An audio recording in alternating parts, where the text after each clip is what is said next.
ಪ್ರಸಾದನ ಕುಟುಂಬವೆಂದರೆ ಸುಂದರಗಿರಿ ಜನಗಳಿಗೆ ಬಹಳ ಗೌರವ. ಅದಕ್ಕೆ ಕಾರಣ ಆ ಕುಟುಂಬದಲ್ಲಿ ಎಲ್ಲರೂ ಒಂದೇ ಮನೆಯಲ್ಲಿದ್ದು ಕಲಿತು ಬೆರೆತು ಒಗ್ಗಟ್ಟಾಗಿರುವುದೇ. ಪ್ರಸಾದನಿಗೆ 3 ಮಕ್ಕಳು, ಕಷ್ಟಜೀವಿಗಳು. ಆದರೆ ಆ 3 ಮಕ್ಕಳ ಸಂಪಾದನೆ ಅವರ ಬದುಕು ಬಂಡಿಯನ್ನು ನಡೆಸಲಿಕ್ಕೆ ಸರಿ ಹೋಗ್ತಾ ಇರಲಿಲ್ಲ. ಅದರಿಂದ ಆ ಮನೆಯ 3 ಸೊಸೆಯರು ಸ್ವಯಂ ಆಗಿ ವ್ಯಾಪಾರ ಮಾಡಿ ತಮ್ಮ ಕುಟುಂಬಕ್ಕೆ ಆಸರಿಯಾಗಿ ನಿಲ್ಲಬೇಕು ಎಂದು ನಿರ್ಣಯಿಸುತ್ತಾರೆ.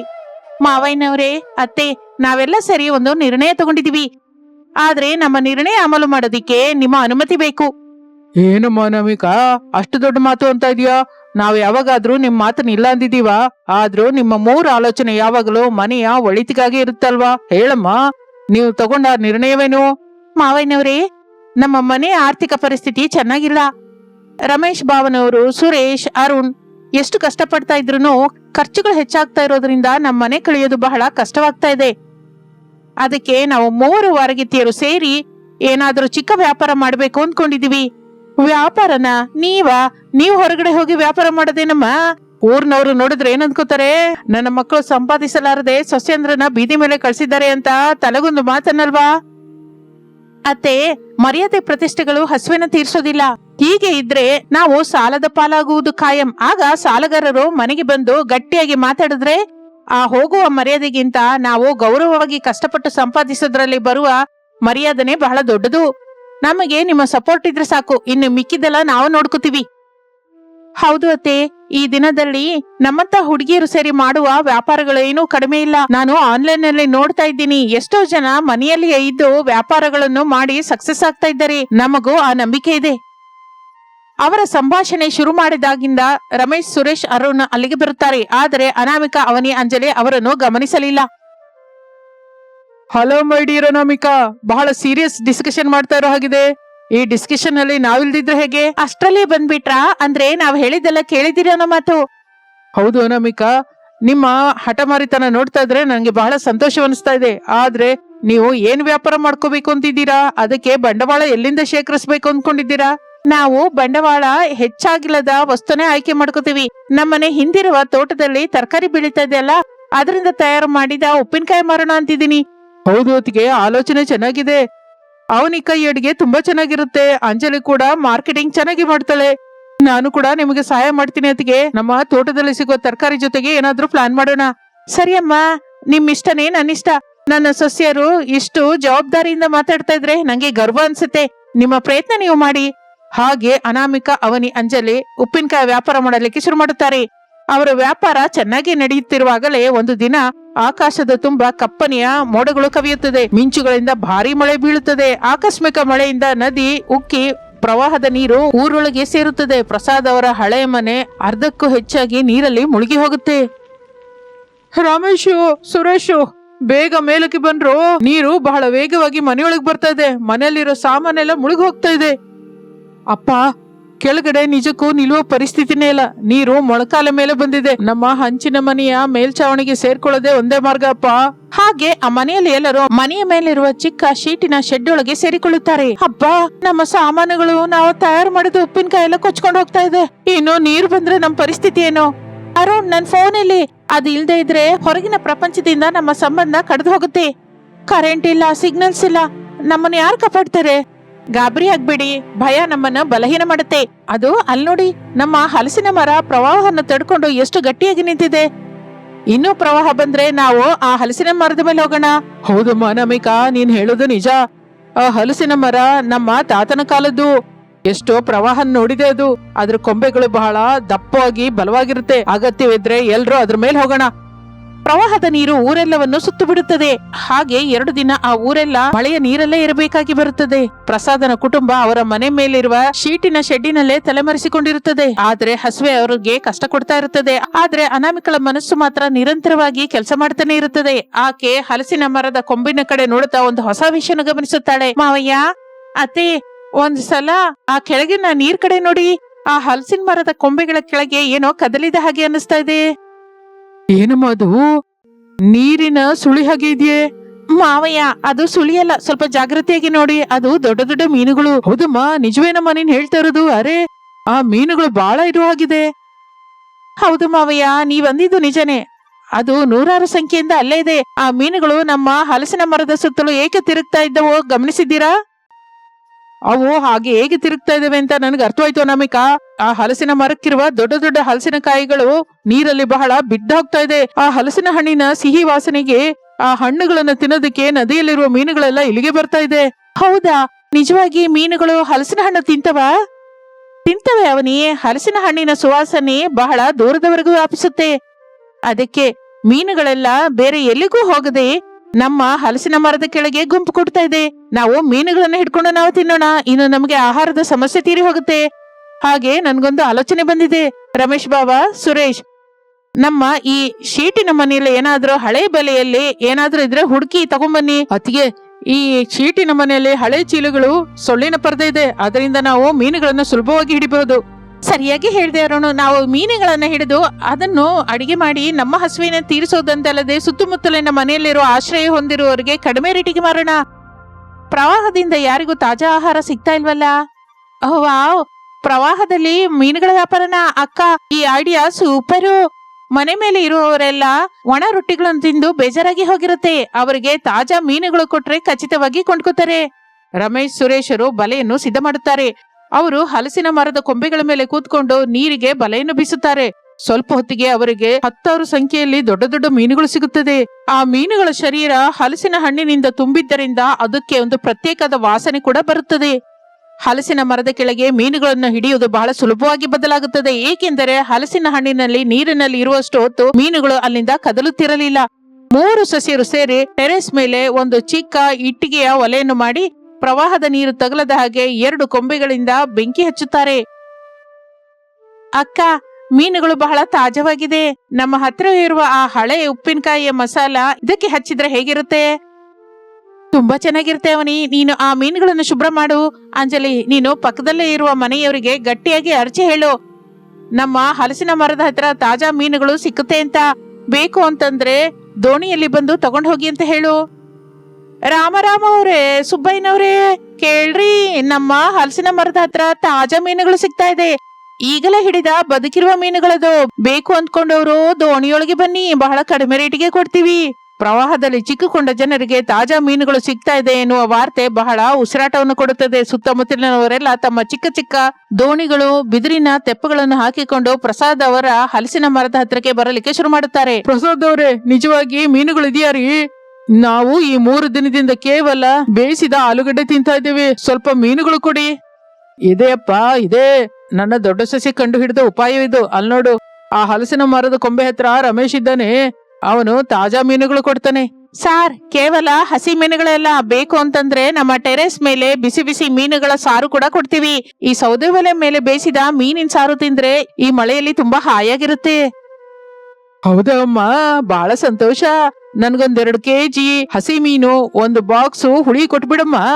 ಅನಾಮಿಕಾ ಅವನಿ ಚಕಚಕ ಮೀನುಗಳ ಸಾರು ಪ್ಯಾಕ್ ಮಾಡಿ ಕೊಡ್ತಾ ಇದ್ರೆ ಅಂಜಲಿ ದುಡ್ಡನ್ನು ಕಲೆಕ್ಟ್ ಮಾಡ್ತಾಳೆ. ಪ್ರವಾಹದಲ್ಲಿ ಕೂಡ ಅವರ ವ್ಯಾಪಾರ 3 ಹೂವು 6 ಕಾಯಿ ಹಾಗೆ ಸಾಗುತ್ತೆ. 10 ದಿನ ಹೀಗೆ ಕಳೆಯುತ್ತದೆ. ಪ್ರವಾಹದ ನೀರು ನಿಧಾನವಾಗಿ ಕಡಿಮೆಯಾಗುತ್ತದೆ. ಊರೆಲ್ಲ ಮತ್ತೆ ಸಾಧಾರಣ ಸ್ಥಿತಿಗೆ ಬರಲಿಕ್ಕೆ ಶುರುವಾಗುತ್ತದೆ. ಪ್ರಸಾದ್ ಅವರ ಮನೆ ಕೂಡ ನೀರಿನಿಂದ ಹೊರಗೆ ಬರುತ್ತದೆ. ಆದರೆ ಪ್ರವಾಹ ಹೊರಟು ಹೋದರೂ ಆ ಹಲಸಿನ ಮರದ ಹತ್ರಕ್ಕೆ ಬಂದು ಮೀನು ಸಾರು ಕೇಳುವ ಜನ ಮಾತ್ರ ಕಡಿಮೆ ಆಗಲಿಲ್ಲ. ಮೀನಿನ ಸಾರು ರುಚಿಕರವಾಗಿದ್ದರಿಂದ ಜನಗಳು ಪ್ರವಾಹ ಹೋದರೂ ಕೂಡ ಪ್ರತ್ಯೇಕವಾಗಿ ಪ್ರಸಾದ್ ಅವರ ಮನೆಗೆ ಬರಲಿಕ್ಕೆ ಶುರು ಮಾಡುತ್ತಾರೆ. ಅಕ್ಕ, ನೋಡಿದ್ಯಾ? ಪ್ರವಾಹ ಹೋದರೂ ಸರಿ, ಜನ ನಮ್ಮನೆ ಮುಂದೆ ಕ್ಯೂ ಕಟ್ತಾ ಇದ್ದಾರೆ. ನಿನ್ನೆ ಪಕ್ಕದೂರಿನ ಪ್ರೆಸಿಡೆಂಟ್ ಬಂದು 5 kg ಮೀನುಗಳು ತಗೊಂಡ್ರು, ಗೊತ್ತಾ? ಹೌದು ಅಕ್ಕ, ಪ್ರವಾಹದಲ್ಲಿ ನಾವು ಮಾಡಿದ ವ್ಯಾಪಾರ ಈಗ ನಮಗೆ ಪರ್ಮನೆಂಟ್ ಬಿಸ್ನೆಸ್ ಆಗೋಯ್ತು. ಆ ಹಲಸಿನ ಮರ ಇನ್ನು ಕಾಯಿ ಬಿಡ್ತಾನೇ ಇದೆ. ಮೀನುಗಳು ಆ ಮರದ ಕೆಳಗೆ ನಿಂತ ನೀರಿನಲ್ಲಿ ಇನ್ನೂ ಇದಾವೆ. ದೇವರು ನಮಗೆ ಆಪತ್ತಿನಲ್ಲಿ ಒಂದು ಮಾರ್ಗವನ್ನು ತೋರಿಸಿದವನಿ. ನಾವು ಏಕೆ ಈ ಹಲಸಿನ ಮರದ ಕೆಳಗೆ ಒಂದು ಅಂದವಾದ ಮೀನಿನ ಅಂಗಡಿ ಇಟ್ಕೋಬಾರ್ದು? ನಾವು ಕೂಡ ಕೆರೆಯಲ್ಲಿ ಮೀನುಗಳನ್ನು ಬೆಳೆಸ್ತೀವಲ್ಲ. ಅನಾಮಿಕಾ, ನಿನ್ನ ಆಲೋಚನೆ ಅದ್ಭುತ. ನಾನು ಈ ದಿನವೇ ಆ ಹಲಸಿನ ಮರದ ಸುತ್ತ ಒಂದು ಅಂದವಾದ ವೇದಿಕೆ ಸಿದ್ಧ ಮಾಡ್ತೀನಿ. ಕಸ್ಟಮರ್ಸ್ ಅಲ್ಲಿ ಕೂತ್ಕೊಂಡು ಪ್ರಶಾಂತವಾಗಿ ಕೆರೆಯನ್ನು ಆಸ್ವಾದಿಸುತ್ತಾ ಮೀನನ್ನು ತಿನ್ಬಹುದು. ಹೌದು ಅಣ್ಣಯ್ಯ, ನಾನು ಆನ್ಲೈನ್ ನಲ್ಲಿ ನನ್ನ ಲೊಕೇಶನ್ ಇಡ್ತೀನಿ. ಪಟ್ಟಣದಿಂದ ಬರೋರಿಗೆ ಕೂಡ ಈ ಹಲಸಿನ ಮೀನಿನ ರುಚಿ ಗೊತ್ತಾಗ್ಬೇಕಲ್ಲ. ನಾನು ಕೂಡ ಅಂಜಲಿಗೆ ಹೆಲ್ಪ್ ಮಾಡ್ತೀನಿ. ನಮ್ಮ ಬ್ರ್ಯಾಂಡ್ ನೇಮ್ ಹಲಸಿನ ಮರ 3 ಸಸ್ಯರ ಮೀನಿನ ಸಾರು ಅಂತ ಇಡೋಣ. ಕೆಲವು ತಿಂಗಳ ನಂತರ ಆ ಹಲಸಿನ ಮರದ ಸುತ್ತ ಒಂದು ದೊಡ್ಡ ಟೂರಿಸ್ಟ್ ಸ್ಪಾಟ್ ತಯಾರಾಗುತ್ತದೆ. ಊರಿನವರೇ ಅಲ್ಲ, ಪಕ್ಕದ ಊರಿನಿಂದ ಕೂಡ ಜನ ಕಾರಿನಲ್ಲಿ ಬರ್ತಾ ಇರ್ತಾರೆ ಅಲ್ಲಿಗೆ. ಸೌದೆ ಒಲೆ ಮೇಲೆ ಮಾಡ್ತಾ ಇರುವ ಮೀನಿನ ವಾಸನೆ ಸುತ್ತಮುತ್ತಲೆಲ್ಲ ವ್ಯಾಪಿಸುತ್ತದೆ. ಏನು ಅಂದ್ರೆ ನೋಡಿದ್ರಾ, ನಮ್ಮನೆ ಮುಳುಗಿ ಹೋದಾಗ ಹತ್ವಿ. ಆದ್ರೆ ಈ ದಿನ ನನ್ನ ಸೊಸೆಯರು ಆ ಆಪತ್ತಿನಿಂದ ಒಂದು ಅವಕಾಶವನ್ನು ಸೃಷ್ಟಿಸಿ ನಮ್ಮ ಮನೆಯನ್ನು ಒಂದು ಬಂಗಾರದ ಗಣಿಯಾಗಿ ಬದಲಾಯಿಸಿದ್ರು. ಹೌದು ಶಾರದಾ, ನನ್ನ ಸೊಸೆ ಅನಾಮಿಕಳ ಮೊಂಡಿ ಧೈರ್ಯನೇ ನಮ್ಗೆ ಇಲ್ಲಿಗೆ ಬಂದಿದೆ. ವಿಪತ್ತು ಬಂದಾಗ ಕಷ್ಟಪಡದೆ ಉಪಾಯದಿಂದ ಹೇಗೆ ಹೊರಬರಬೇಕು ಅಂತ ನನ್ನ ಸೊಸೆಯರು ನಿರೂಪಿಸಿದ್ದಾರೆ. ಮಾವಯ್ಯನವರೇ, ಈ ದಿನ ನಮ್ಮ ಹಳೆ ಮನೆಯನ್ನು ಮತ್ತೆ ಹೊಸದಾಗಿ ರಿಪೇರಿ ಮಾಡಿಸೋಣ. ಕೆರೆಯಲ್ಲಿ ಒಳ್ಳೆಯ ಮೀನನ್ನ ಸಾಕ್ತಾ ಇದ್ದೀವಿ. ಇದೆಲ್ಲ ನಮ್ಮ ಹಲಸಿನ ಮರದ ದಯದಿಂದಲೇ. ಹೌದು ಮಾವಯ್ಯ, ನಮ್ಮ ಹಲಸಿನ ಮರ ನಮಗೆ ನಿಜವಾದ ಕಲ್ಪವೃಕ್ಷ.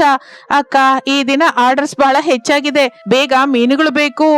ತಗೊಳ್ಳಿ ರಮೇಶ್ ಭಾವನವ್ರೆ, ಹೇಳಿದ ಹಾಗೆ ಮೀನನ್ ತಂದಿದ್ದೀರಾ. ಅವನಿ ಮಸಾಲೆ ಸಿದ್ಧ ಮಾಡು. ಹಾಗೆ ನಮಗೆ ಎಷ್ಟು ದುಡ್ಡು ಬಂದರೋ ನಮ್ಮ ಕ್ವಾಲಿಟಿ ಮಾತ್ರ ಯಾವತ್ತೂ ಕಡಿಮೆ ಆಗ್ಬಾರ್ದು. ಕಸ್ಟಮರ್ಸ್ಗೆ ಅಮ್ಮನ ಪ್ರೇಮದಿಂದ ಸೇರಿದ ಅಡಿಗೆನೆ ನಾವು ಕೊಡ್ಬೇಕು.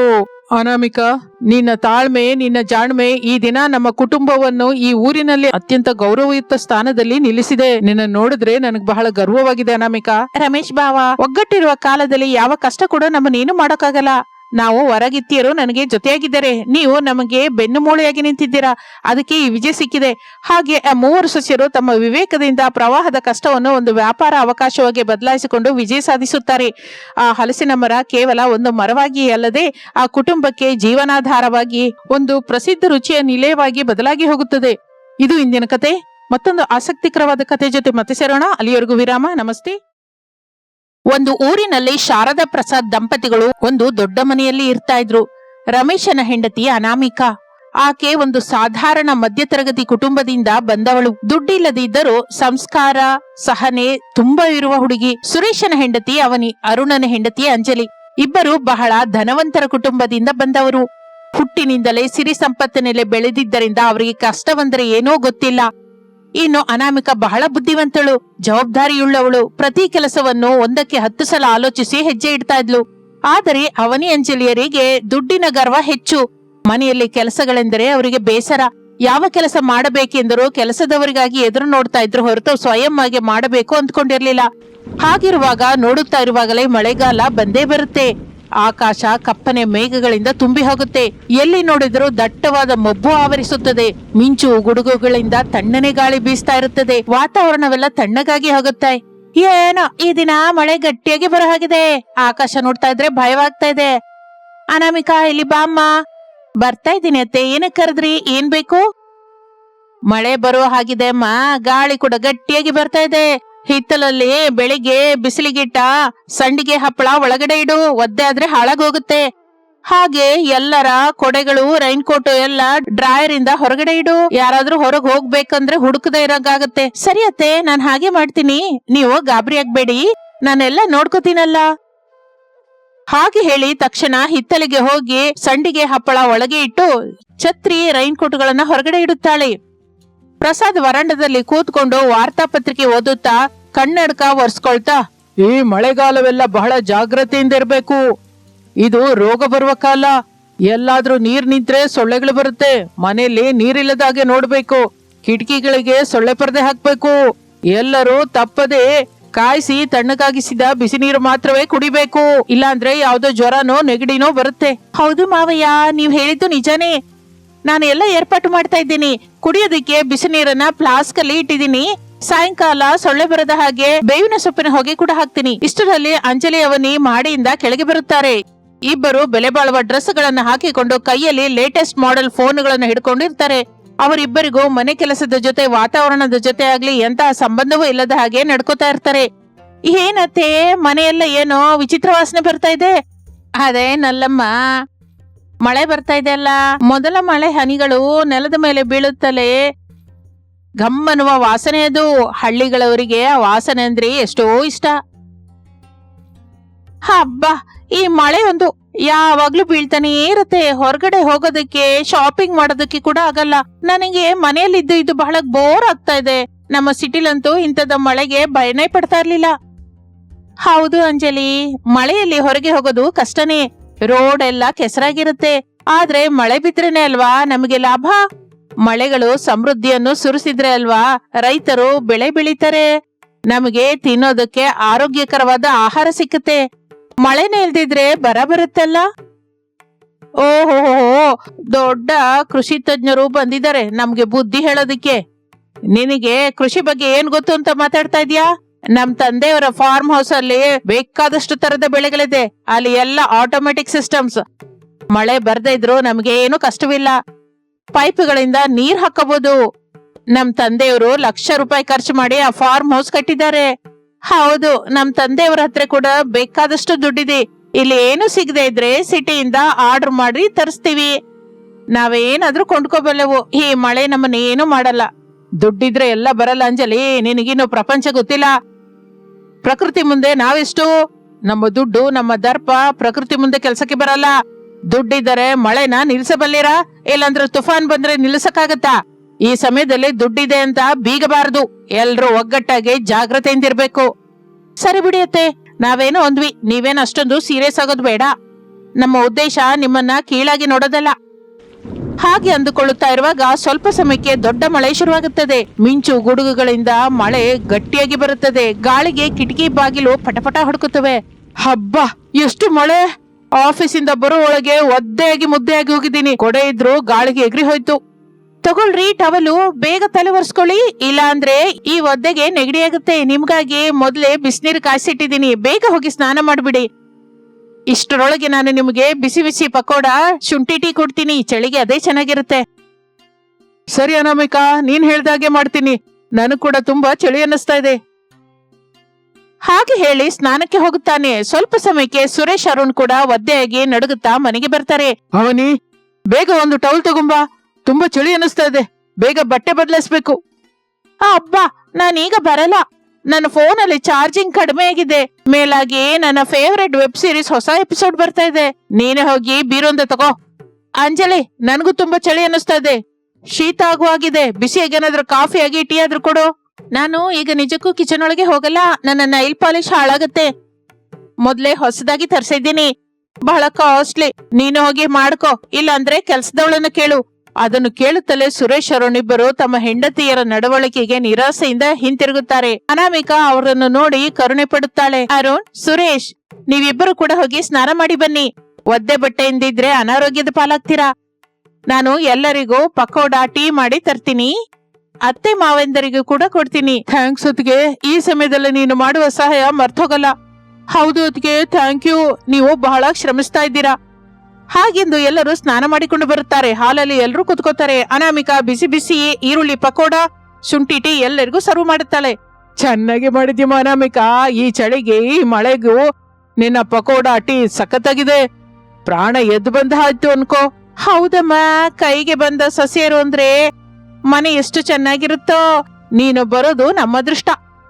ಆ ಸಮಯದಲ್ಲಿ ಅವನಿ, ಅಂಜಲಿ ಇಬ್ಬರು ಪಕೋಡ ತಿಂತ ಕೂಡ ಅನಾಮಿಕಳನ್ನು ವಿಮರ್ಶಿಸುತ್ತಾರೆ. ಅವರಿಗೆ ಅನಾಮಿಕಳಿಗೆ ಸಿಗ್ತಾ ಇರುವ ಪ್ರಶಂಸೆ ಹಿಡಿಸ್ತಾ ಇರಲಿಲ್ಲ. ಏನೋ ಈ ಪಕೋಡಗಳಲ್ಲಿ ಉಪ್ಪು ಸ್ವಲ್ಪ ಹೆಚ್ಚಾಗಿರೋ ಹಾಗಿದೆ. ಹಿಟ್ಟು ಕೂಡ ಸರಿಯಾಗಿ ಕಲ್ಸಿಲ್ಲ. ನಮ್ಮ ಮನೇಲಿ ನಮ್ಮ ಅಡಿಗೆಯವರು ತುಂಬಾ ಚೆನ್ನಾಗಿ ಮಾಡ್ತಾರೆ. ಅವರು ಅಡಿಗೆ ತಿಂದ್ರೆ ಬೆರಳು ನೆಕ್ಕೊಳ್ಳಬೇಕು. ಹೌದು, ಟೀ ಕೂಡ ತುಂಬಾ ಸಿಹಿಯಾಗಿದೆ. ನನಗೆ ಶುಗರ್ಲೆಸ್ ಟೀ ಅಭ್ಯಾಸ. ಇಂತಹ ಟೀ ಕುಡಿದ್ರೆ ನನ್ನ ಡಯಟ್ ಹಾಳಾಗಿ ಹೋಗುತ್ತೆ. ಸರಿ ಬಿಡಿ, ನಾಳೆಯಿಂದ ನಿಮ್ಮ ಇಷ್ಟದ ಪ್ರಕಾರನೇ ಮಾಡ್ತೀನಿ. ನಿಮಗೆ ಎಂತಹ ಟೀ ಬೇಕು ಅಂದ್ರೆ ಅಂತದ್ದೇ ಟೀ ಕೇಳ್ಕೊಂಡ್ ಮಾಡಿಸ್ಕೊಳ್ಳಿ. ಹಾಗೆ ಕೆಲವು ದಿನಗಳು ಕಳೆಯುತ್ತದೆ. ಮಳೆ ಇನ್ನು ಬೀಳ್ತಾನೆ ಇರುತ್ತದೆ. ಊರಿನಲ್ಲೇ ಪಕ್ಕದಲ್ಲೇ ಇರುವ ಕೆರೆ ತುಂಬಿ ರೋಡುಗಳೆಲ್ಲ ಜಲಮಯವಾಗುತ್ತದೆ. ಎಲ್ಲಿಗೂ ಹೋಗೋದಕ್ಕೆ ಆಗ್ತಾನೆ ಇರಲಿಲ್ಲ. ಊರೆಲ್ಲ ನೀರಿನಿಂದ ತುಂಬಿ ಹೋಗುತ್ತೆ. ಆ ದಿನ ರಾತ್ರಿ ದೊಡ್ಡ ಗಾಳಿ ಮಳೆ ಬಂದಿದ್ದರಿಂದ ಕರೆಂಟ್ ಕಂಬಗಳು ಬಿದ್ದು ಹೋಗಿ ಪವರ್ ಕಟ್ ಆಗುತ್ತದೆ. ಮನೆಯೆಲ್ಲ ಕಾಡು ಕಗ್ಗತ್ತಲಾಗಿರುತ್ತದೆ. ಏನತ್ತೆ ಊರು, ಚಿಕ್ಕ ಮಳೆ ಬಂದ್ರೆ ಸಾಕು, ಕರೆಂಟ್ ಕೂಡ ಇರೋದಿಲ್ಲ. ನಮ್ಮ ಸಿಟಿಲಂತೂ ಎಲ್ಲರ ಗ್ರೌಂಡ್ ಕೇಬಲ್ಸ್ 24 ಗಂಟೆ ಕರೆಂಟ್ ಇರುತ್ತೆ. ನನಗೆ ಬಹಳ ಉಬ್ಬಸ ಅನ್ಸುತ್ತಾ ಇದೆ. ಎಸಿ ಇಲ್ದೆ ಮಲಗಲಾರೆ. ಹೌದು, ಎಸಿ ಇಲ್ದಿದ್ರೆ 1 ನಿಮಿಷ ಕೂಡ ಇರಲಾರೆ ನಾನು. ನನಗ್ ನಿಜಕ್ಕೂ ಉಸಿರೇ ಆಡ್ತಾ ಇಲ್ಲ. ಜನರೇಟರ್ ಆನ್ ಮಾಡಿ ಮಾವಯ್ಯ. ನಮ್ಮ ಮನೇಲಿ ಯಾವಾಗ್ಲೂ ಜನರೇಟರ್ ಆನ್ ಅಲ್ಲೇ ಇರುತ್ತೆ. ಜನರೇಟರ್ ಅಲ್ಲಿ ಡೀಸೆಲ್ ಆಗಿ ಹೋಗಿದೆ ಅಮ್ಮ. ಅದು ಮಧ್ಯಾಹ್ನವೇ ಆಗಿ ಹೋಯ್ತು. ಊರಲ್ಲಿ ಹೋಗಿ ತರೋದಕ್ಕೆ ದಾರಿ ಇಲ್ವಲ್ಲ, ಎಲ್ಲ ನೀರ್ ತುಂಬಿ ಹೋಗಿದೆ. ಕರೆಂಟ್ ಯಾವಾಗ ಬರುತ್ತೋ ನಮಗ್ ಗೊತ್ತಿಲ್ಲ. ಅಂದ್ರೆ ಹೇಗಿರ್ಬೇಕು? ಈ ಕತ್ತಲೆಯಲ್ಲಿ ಸೊಳ್ಳೆಗಳ ಮಧ್ಯೆ ನಾನಿರಲಾರೆ. ಯಾರಿಗಾದ್ರೂ ಫೋನ್ ಮಾಡಿ ಡೀಸೆಲ್ ತರಿಸಬಹುದಲ್ಲ. ದುಃಖ ಪಡಬೇಡಿ, ನಾನು ಕೆಲವು ಮೊಂಬತ್ತಿ ಲಾಂತ್ರಗಳನ್ನ ಸಿದ್ಧ ಮಾಡಿ ಇಟ್ಟಿದ್ದೀನಿ. ನಾನು ಮೊಂಬತ್ತಿ ಬೆಳಗಿಸ್ತೀನಿ. ಹಾಗೆ ಹಳೆಯ ಮನೆಯ ಬಾನಿಯಲ್ಲಿ ಕೆಲವು ಬೇವಿನ ಸೊಪ್ಪನ್ನು ಸುಟ್ಟು ಹೊಗೆ ಹಾಕ್ತೀನಿ. ಆ ಹೊಗೆಗೆ ಸೊಳ್ಳೆಗಳು ಬರೋದಿಲ್ಲ. ಹಳ್ಳಿಗಳಲ್ಲಿ ಪವರ್ ಹೋದಾಗ ಹೀಗೆ ಮಾಡ್ತಾರೆ. ಆಗ ಅನಾಮಿಕಾ ಹೇಳಿದ ಹಾಗೆ ಲಾಂದ್ರಗಳನ್ನು ಬೆಳಗಿಸಿ ಬೇವಿನ ಸೊಪ್ಪನ್ನು ಸುಟ್ಟು ಹೊಗೆ ಹಾಕಿದ್ದರಿಂದ ಮನೆಯಲ್ಲಿ ಬೆಳಕು ಬರುತ್ತದೆ. ಸೊಳ್ಳೆಗಳ ಕಾಟ ತಪ್ಪುತ್ತದೆ. ಎಲ್ರೂ ಲಾಂದ್ರದ ಬೆಳಕಲ್ಲಿ ವರಾಂಡದಲ್ಲಿ ಕೂತಿರ್ತಾರೆ. ವಾತಾವರಣ ಸ್ವಲ್ಪ ಸುಧಾರಿಸುತ್ತದೆ. ನೋಡಿದ್ರಾ, ದುಡ್ಡಿದ್ರೆ ಸರಿ ಹೋಗುತ್ತಾ? ಕಷ್ಟ ಕಾಲದಲ್ಲಿ ಸಮಯ ಸ್ಫೂರ್ತಿಯಾಗಿ ಆಲೋಚಿಸೋದು ಕೂಡ ತಿಳ್ಕೊಬೇಕಲ್ಲ. ನಿಮ್ಮ ಸಿಟಿ ಬುದ್ಧಿವಂತಿಗೆ ಇಲ್ಲಿ ಕೆಲ್ಸಕ್ ಬರಲ್ಲ. ಅನಾಮಿಕೆ ಎಷ್ಟು ಚೆನ್ನಾಗಿ ಆಲೋಚಿಸಿದ್ದಾಳೆ ನೋಡಿದ್ರಲ್ಲ. ಅವಳು ಇಲ್ದೇ ಇದ್ರೆ ಈ ರಾತ್ರಿ ಸೊಳ್ಳೆ ಕಡಿತದಿಂದ ಕಷ್ಟ ಪಡ್ತಾ ಇದ್ವಿ. ಹೌದತ್ತೆ, ಅಕ್ಕ ಚೆನ್ನಾಗಿ ಆಲೋಚಿಸಿದ್ಲು. ನಾವು ಇಲ್ಲಿ ಸಿಕ್ಕಾಕೊಂಡ್ವಿ. ಈಗ ನಮ್ ದುಡ್ಡು ಏನು ಮಾಡಲಾಗದೆ ಹೋಯ್ತು. ಇಷ್ಟರಲ್ಲಿ ಸುರೇಶನ್ಗೆ ತುಂಬಾ ಜ್ವರ ಬರುತ್ತದೆ. ಚಳಿಗೆ ನಡುಗ್ತಾ ಇರ್ತಾನೆ. ಮುಖ ಕೆಂಪಾಗಿ ಕಂದಿ ಹೋಗುತ್ತದೆ. ಏನಾಯ್ತು ಸುರೇಶ್, ಯಾಕಷ್ಟೆಲ್ಲ ನಡುಗ್ತಾ ಇದೀಯಾ?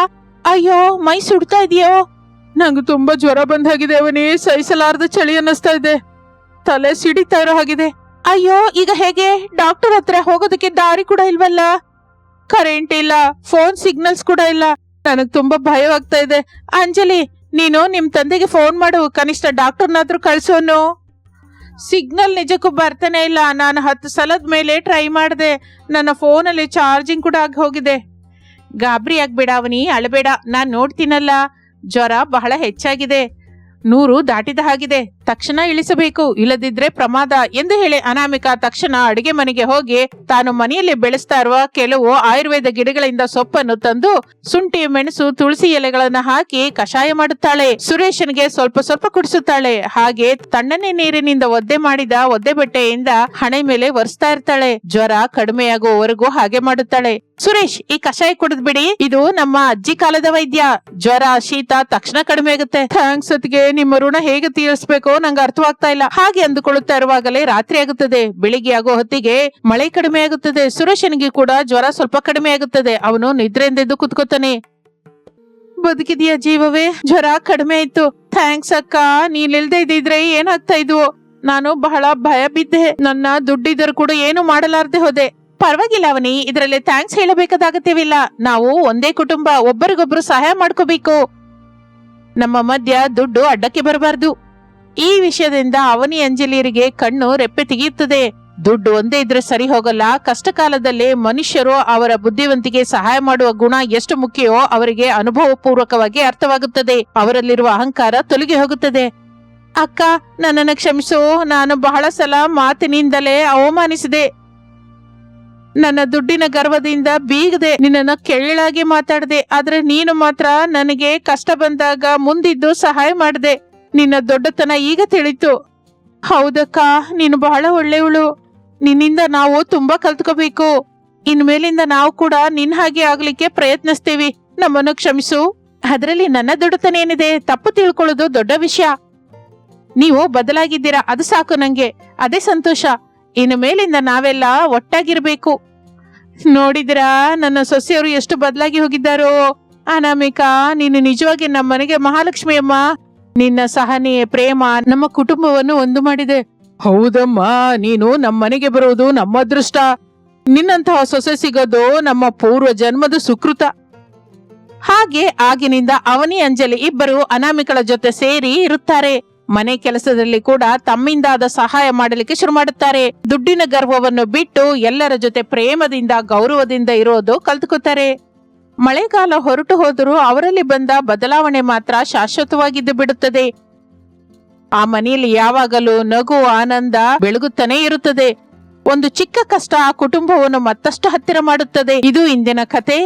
ಮತ್ತೊಂದು ಆಸಕ್ತಿಕರ ಕತೆ ಜೊತೆ ಮತ್ತೆ ಸೇರೋಣ. ಅಲ್ಲಿಯವರೆಗೂ ವಿರಾಮ. ನಮಸ್ತೆ.